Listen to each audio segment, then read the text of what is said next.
जय भीम, नमो बुद्धाय. माझं नाव रूपानंदा नाव मिळालं मला.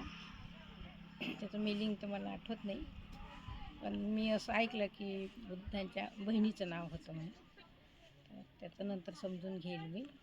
मी चित्तविवेकाला बऱ्याच वर्षापासून आहे, तशी 10 वर्षाच्या पूर्वीपासून आहे. परंतु आता जे ऑनलाईन सेशन चालू आहे त्यामध्ये मी रेग्युलर जॉईन असते.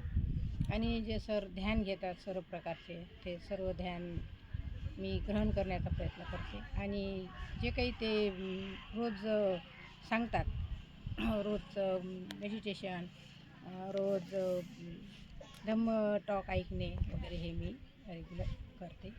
म्हणजे आता तुम्ही जेव्हा चित्तविवेकाला जॉईन झालात त्याच्या आधी आणि आत्ता फरक आहे का जीवनामध्ये तुमच्या? भरपूर फरक आहे, काही फरक आहे. म्हणजे सांगता नाही येत, पण माझं मला जाणवतं की फरक आहे. आणि अजूनही मी जे आता शिकले आहे ते करण्याचा प्रयत्न करणार आहे. आणि मी प्रयत्नच करत आहे प्रत्येक गोष्ट शिकण्याचा. जे जे मला सांगितलं आहे ते मी शिकण्याचा प्रयत्न करते. सयाले काय शिकलात तुम्ही इथे?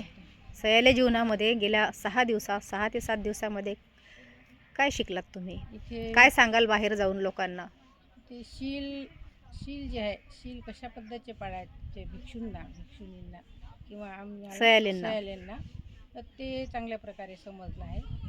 कोण्या प्रकारचे शील पाळायचे, म्हणजे प्रत्येकाचे शील आहे. जेवणाचे वेगळे, चालण्याचे वेगळे, इव्हन टॉयलेट कशा पद्धतीचं वापरायचं ते वेगळे, सगळे वेगवेगळे शील आहे. तर किती 75 सिखिया नियम. हां, ते थोडे थोडे लक्षात आहे आणि बरेचसे माहीत पडले आहे. सात.